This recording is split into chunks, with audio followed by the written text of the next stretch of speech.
What's up, guys? It's your girl Kizzy, and I'm back with another video. On this week's episode, this piece is called #process. But before we get into it, I do want to share something because it's on my heart. Yesterday, I actually, finished proofreading my piece that I'm about to present today, and I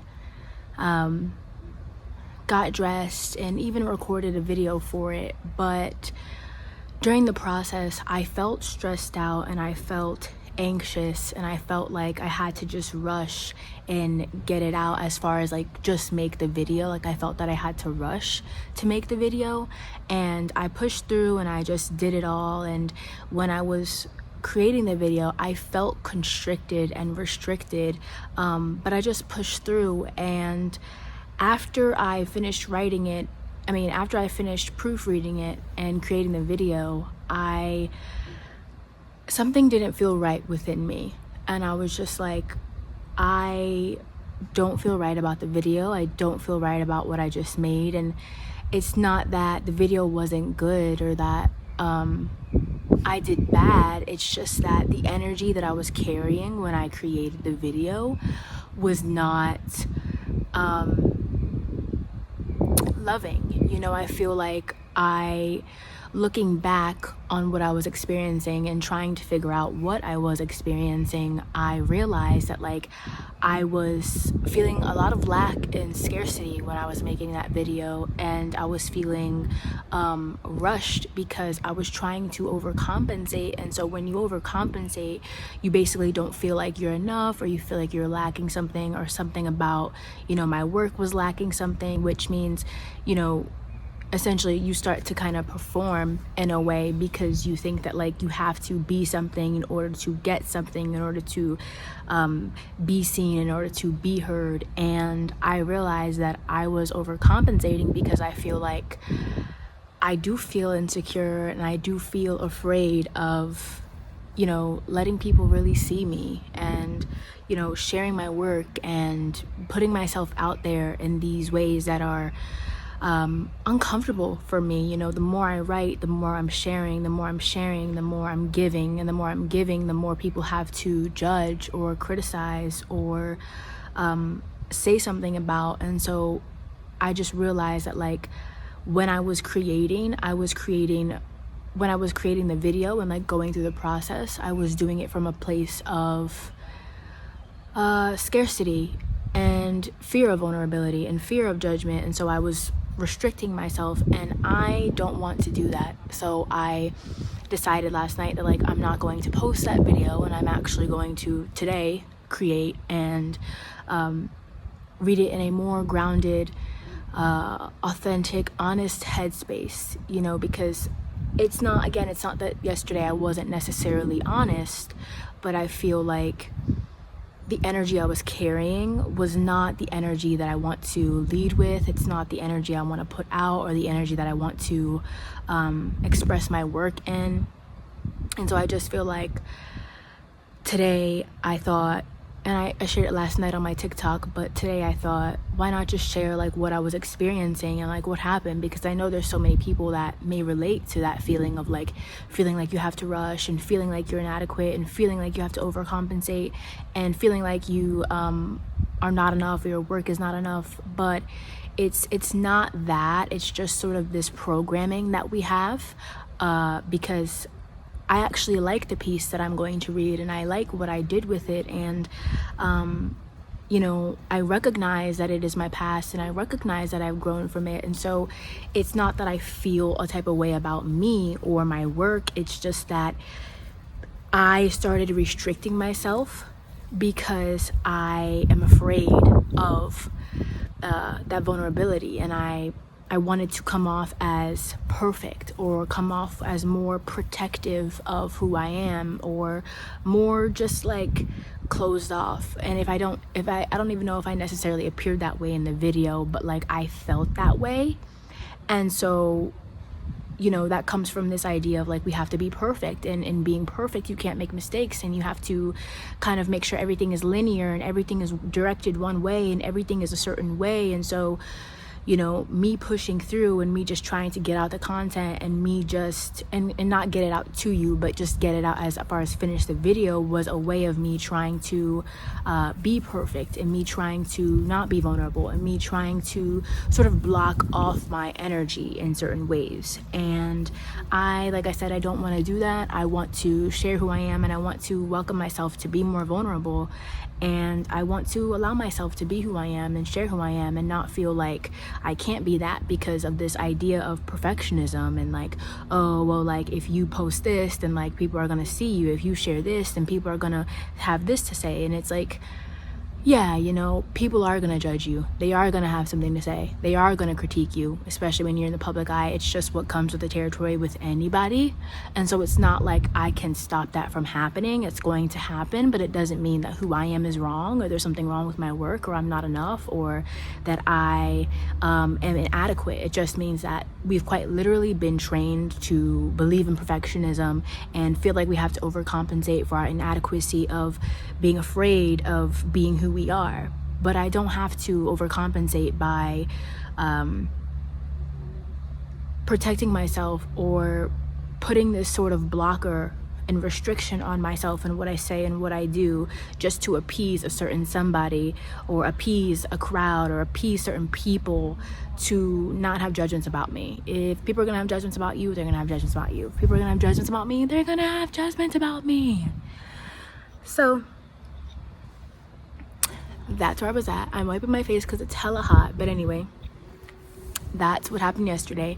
And I feel so much better here today, and I feel like I am excited to read this. It's still a bit nerve-wracking because it is honest, and it is vulnerable, and it is me and my past, and our past does not always look good or look good, right? It doesn't always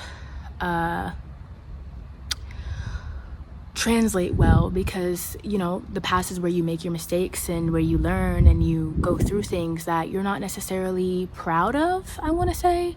But, you know, those mistakes and this person that I used to be and this version of me is still part of my story, and it's part of my glow up, and it's part of my evolution. And so I'm not ashamed of it, and you don't have to be ashamed of it. And, you know, people may judge me, and they may say this and they may say that, and it's okay. You know, who cares? Because at the end of the day, I've changed, I've grown, I've decided to be better.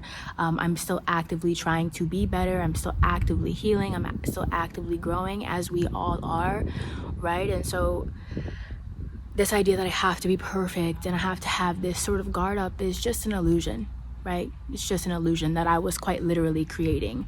And so I feel really good that I was able to, you know, create the content and then look back yesterday and be like, okay, what exactly am I feeling? Because I was feeling the stress, I was feeling the inadequacy, I was feeling like I had to rush, but it's like I was putting that on myself because I was trying to restrict myself, and I was trying to like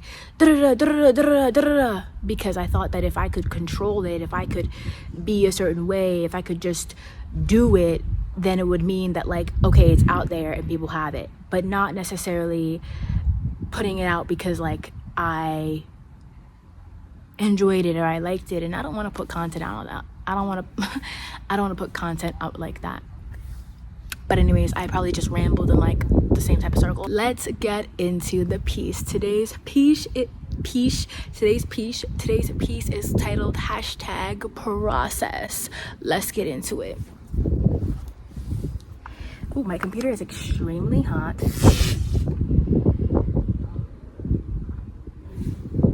Oh yeah. Okay. Wait a minute.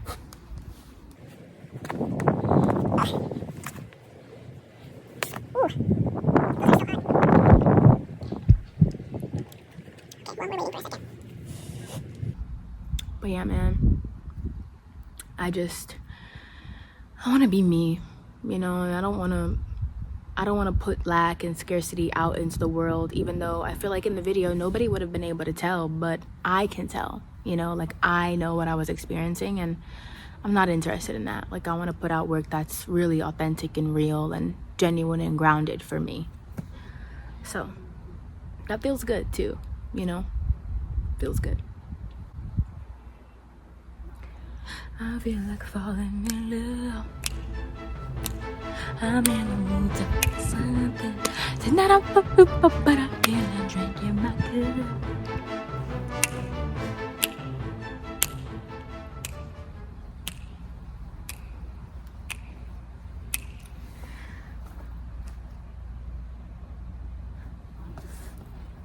Let me sit on top of you. Hashtag process. 3 years ago, I made the choice to change my life indefinitely. After juggling 2 relationships, I officially met my emotional threshold and decided that something needed to give. I was no longer able to continue living life how I was, partying, drinking, and consistently trying to run away from myself and the reality of my life through romantic relationships. Meeting my emotional threshold, the maximum capacity at which I can emotionally carry, was a deep sign that change was needed in my life. I felt like I was being pulled in so many directions, none of which focused on my own well-being and stability. It felt like the more the cycle continued, the more my essence became cluttered, and as it spiraled, the more damaging things became. I had found myself in my second abusive relationship, and I know now that I was too, in the other relationship, experiencing a cycle of psychological narcissistic abuse, both of which contained intense denial and disassociation. I was not in a healthy state of mind, and at the point I'd reached, the discomfort was prevalent. I didn't understand why I kept ending up in the same types of unhealthy, familiar, disgruntled circumstances, but it bothered me that things were not different, that they were not better, when what I thought I was seeking was just that, better. I really didn't even have words or enough comprehension to truly express my feelings or experience. Things just didn't feel right, and that was all that I was sure about. And when I realized this, I released both relationships and decided to focus on me, and only me. I was determined to figure things out for myself and establish a better foundation. I took shrooms for the first time, and it kickstarted a new stream of thought for me. I uncovered my racial trauma. I realized I had daddy issues. I started connecting the dots of similarities in my romantic relationships, and things started making sense. Tripping on shrooms was one of the best experiences of my life, and as drugs do, it brought what was hidden out into the light for me to see. It gave me a wider perception of myself and my experiences, as well as what I need, want, and deserve. Truly, it opened my eyes to everything I had not been able to see. Soon after, I ended up taking a visit back home, where I was able to read, write, work, learn, and heal. I started journaling and reading about unhealthy relationships. I was researching things like trauma and what it was. I was sitting with my inner child, embracing myself as waterfalls of tears fled my eyes. I was going on walks, crying, reflecting, embracing, acknowledging. I was working at the call center job I had, and it was a consistent cycle of this. I created a schedule and to-do list for myself, and I was carrying momentum. Until one night, on some chaotic shit, I decided to meet up with my first abusive ex, even when everything in me told me not to do so. I went to see her and even ended up having sex with her, although I'd say it was more of an attempt than an actual act, but still, things happened, and the following hours left me feeling submerged in regret and guilt. I was upset that I'd fallen back into my pattern of going backward, and I didn't like that I took the initiative to engage in something so impulsively, especially because I was focused on being better and moving forward. It felt like a setback. Nonetheless, I had what was to be my best friend, now ex-best friend, there to emotionally support and talk with me through it, which really helped me understand that it was a learning experience and that it was okay to do what I did, that it didn't mean everything was ruined like I was catastrophizing. This is what you call a weak moment, moments that a lot of people have when they are overcoming addictions, and it made me see some of the unhealthy habits that I need to work through. She helped me understand that it was my ego self-sabotaging based on temporary emotions. I was assured that it was okay to still be figuring things out. I sat with my experience, felt my feelings, and even ended up texting my ex about how I felt, which upset her, and ultimately, that was the last time to date that I ever talked to or saw her. Less than a month later, I was back talking to the narcissist from the beginning, and I even had sex with her, which I did not regret or do impulsively and did in fact enjoy. However, that too did not last long term, and I have now realized was not the best decision. Regardless, this process has helped me to create the person that I am today, and for that, I am so damn grateful. By the next few months, I was moved in with what was to be my best friend, now ex-best friend. I continued writing on my blog, started my YouTube channel, persisted along my journey of evolution, and ended up forming what I did not know was to be a greater connection to God. Thank you, thank you, thank you, thank you, thank you. So that is my piece titled #process, out now on dudskiera.com. And so, you know, this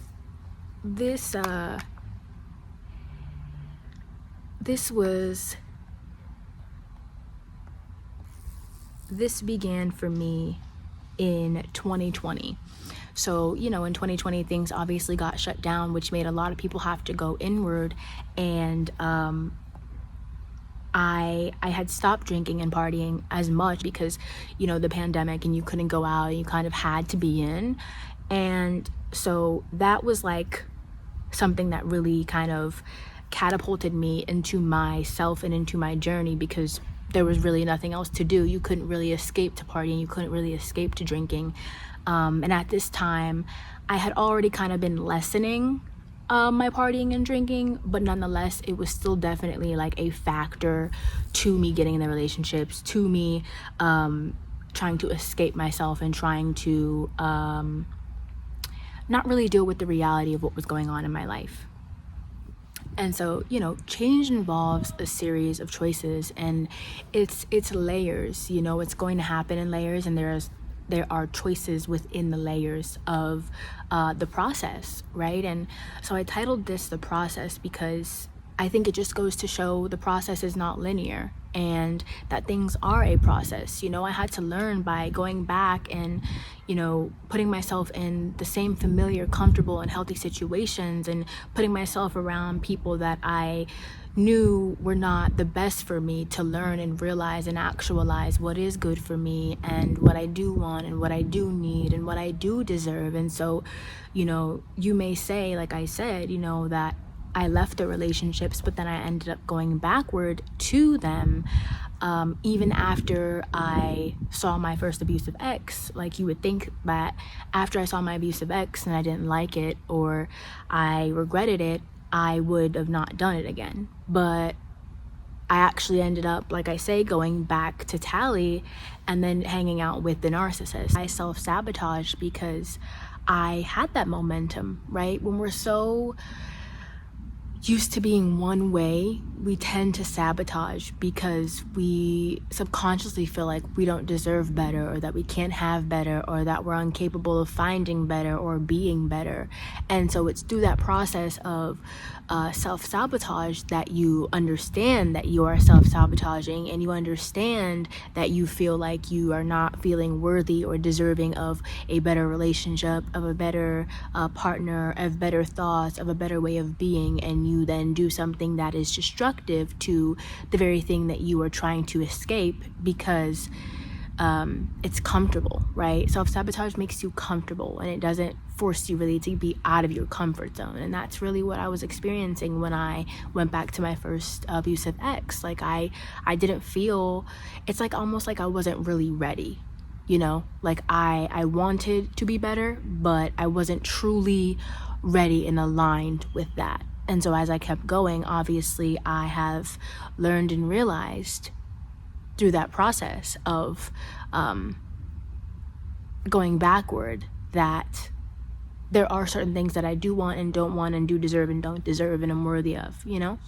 Again, it's about understanding that it is a process, but also having compassion, right? Because when you're dealing with people that are psychologically abusive, there are other aspects to why you go back. There are other aspects to why you feel like you can't get away, to why you feel like you can't have better, to why you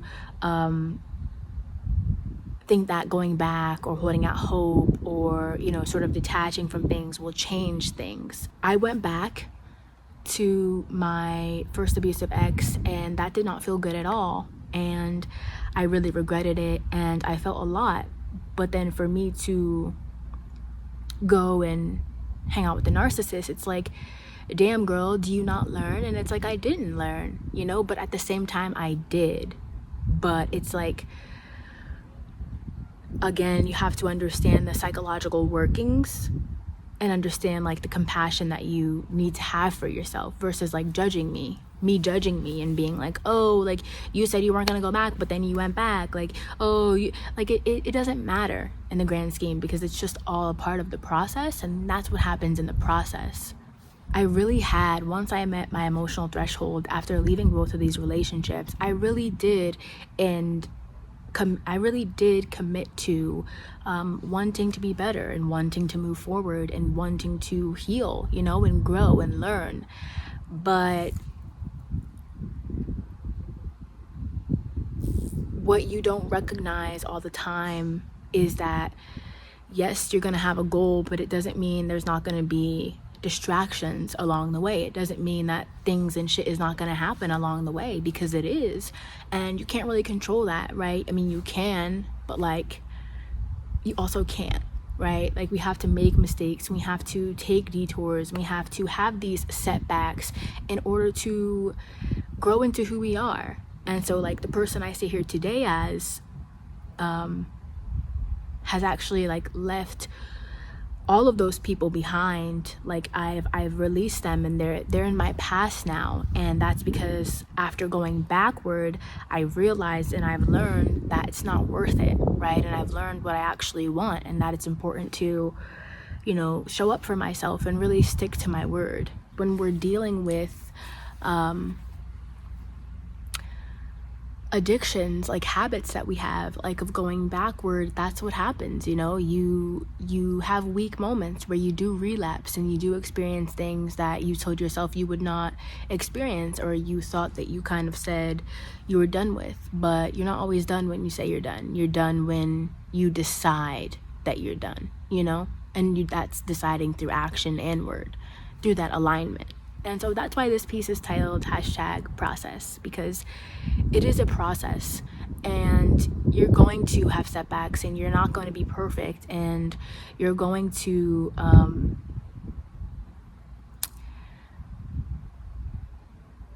do things impulsively, and you're going to want to go back to your comfort, and sometimes you even might, but that's okay. You know, I think as long as you stick to your goal and you focus on what it is that you really want, you will keep going in that direction regardless. You will keep moving forward. And, you know, I went back to the narcissist, and months later, I ended up actually cutting the narcissist off, because I realized that I wasn't getting the treatment. I realized that it wasn't good for me. I realized that it was not helping me. And so, you know, sometimes you have to do things repeatedly, repetition, right, in order to learn and in order to finally get it in your mind. And that's why you'll kind of be challenged with the same types of distractions and the same types of people and the same types of circumstances, because it's for you to learn, it's for you to grow, it's for you to choose something different, it's for you to do something different and decide to be something different. And so, like I said, it's a series of choices, and I had to just continuously decide and continuously choose, right, and be conscious of what I was really feeling and what I really felt called to, and what was really best for me and what really wasn't working anymore. And as I mentioned, you know, before 2020, I had been drinking and partying and experiencing romantic relationships because I was trying to fill a void within myself. I was trying to find something to distract me from the pain that I was feeling inside and the hurt.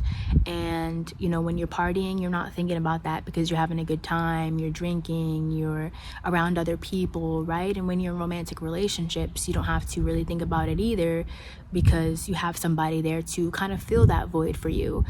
But it stops working when you realize that, like, none of those things are really satisfying you, and none of those things are really making you better, and none of those things are really making you feel good about yourself and about your life, and none of those things really make you feel grounded. And so, you know, 2020 forced people to go inside, but I feel like even after 2020, I had stopped drinking like I was, and I stopped partying like I was, and I was really just focused on getting better and healing. And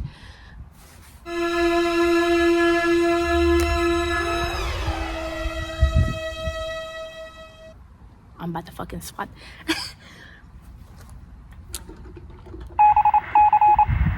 I was really focused on healing and getting better, and I wanted to be better. So again, I just continued to focus on that. And even when I did detour, even when I did get caught up in distractions, even when I was caught up in illusions, I still right now to this day have become the person, and I'm becoming the person that I want to be. And I have stuck to choosing myself and choosing what I want and releasing what I don't want and keeping my word, even in the moments that you don't keep your word, right? Like me going back to the narcissist, even in moments where you do have relapse, like me going back to my first abusive ex. It's like, that's okay, because that was part of the process.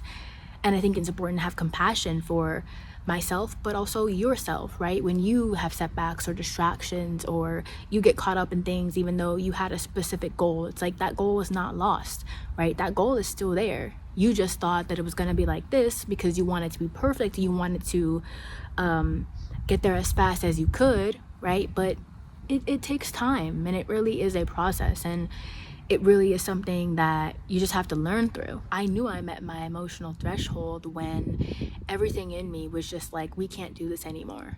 Like, I need to find stability within myself. Like, I need to do better. Like, I need something different, because I literally can't handle anything else, and like my brain is already at max capacity, and something has to give. And if it doesn't give, like, this is not gonna work. Like, my relationship with me is not gonna work, because I was so bent, and I used to be so bent on giving to everybody else except me, right? And like I said, like in the piece, I just felt like I was focused on everything else but my own well-being. And I had to really decide, like, okay, no, right? And it's kind of like you met your emotional threshold when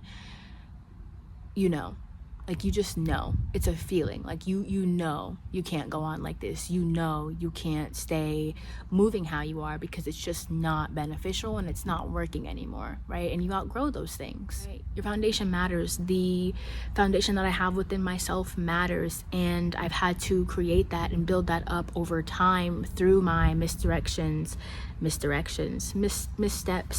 through my distractions, right? I had to learn that that's part of the process, to make mistakes and to not always know everything and to be imperfect. And when I was making this piece, this was another piece that was really healing for me to make, because it helped me realize just how much I've grown and just how much I've changed and how far I've come and what I've really overcome. And after and during the process, you realize that, like, damn, I just keep going, I just keep showing up, I just keep focused on what I really want. And as long as you do that during the process, everything's gonna be okay, and you're gonna have what you want to have, right? But it's about keeping that goal in mind and not letting loose of that goal, even with things that may come that you did not really prepare for. Taking shrooms was one of the best experiences of my life, and I really enjoyed it a lot.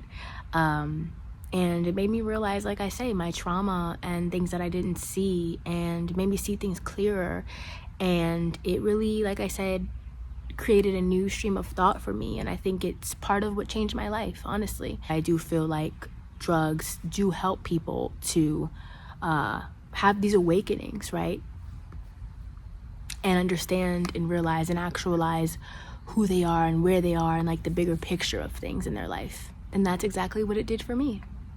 The process is the process. Your process is your process, and you're going to experience your process how you are. Nobody can tell you how to go through your own process. Of course, people can help you, and they can offer you advice, and they can offer you wisdom and guidance, but at the end of the day, you are the one that has to take it, right? You are the one that has to do something with it. You are the one that has to help yourself. And I had to learn that I have to help myself, and nobody's gonna save me. I need to save me, right? And don't wait around for a substance or a person or a outing to save me. I needed to go within and save myself.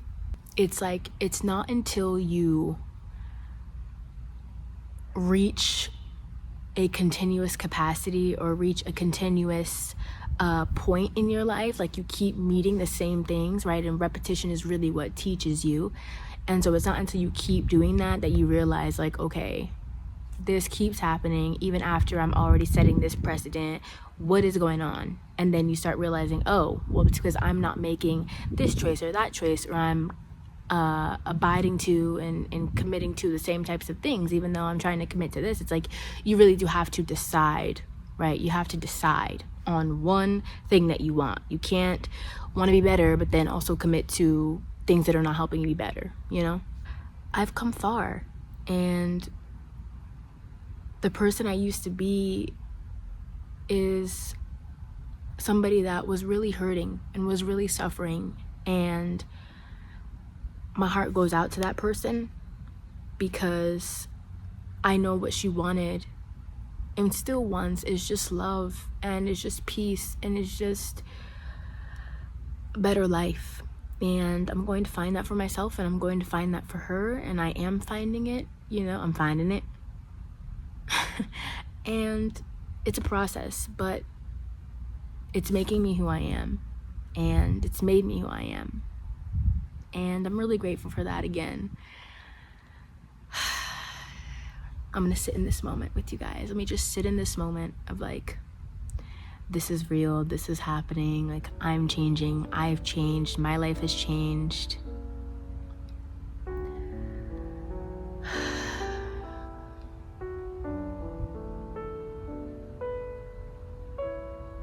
I mean, it's quite literally a testimony, right? I think that a lot of times we feel so stuck and we feel so lost and we feel like we can't change, but we can. And you just gotta keep going, and you just gotta keep persisting, and you just gotta keep moving and destroying all obstacles and destroying all setbacks and destroying all distractions, and have faith. Have faith. And that's really what's carried me at the end of the day. Just the fact that I just keep going, and you just gotta keep going. Just gotta keep going. Wow.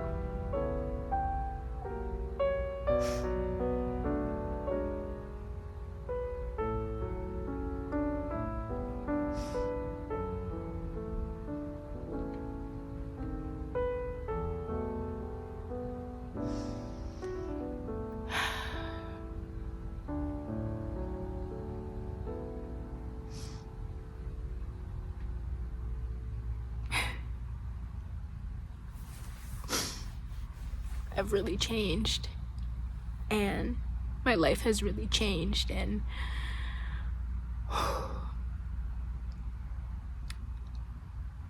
sometimes I don't know how I do it, but I do it. And it's this piece has given me the realization of like, look at where you used to be, you know? Look at who you used to be, and look at who you are becoming and who you are today, right? And I put the work in. I've been doing the work, and I've been committing and recommitting and recommitting and recommitting and recommitting, and I've kept going, and it's got me here. And that feels good. That feels loving. So thank you for watching. This video might be a little bit choppy because I had to go inside for a minute because it's hot. But I appreciate you, and thank you for being here. And if you watch this full video, shout out to you. You are real. Love you.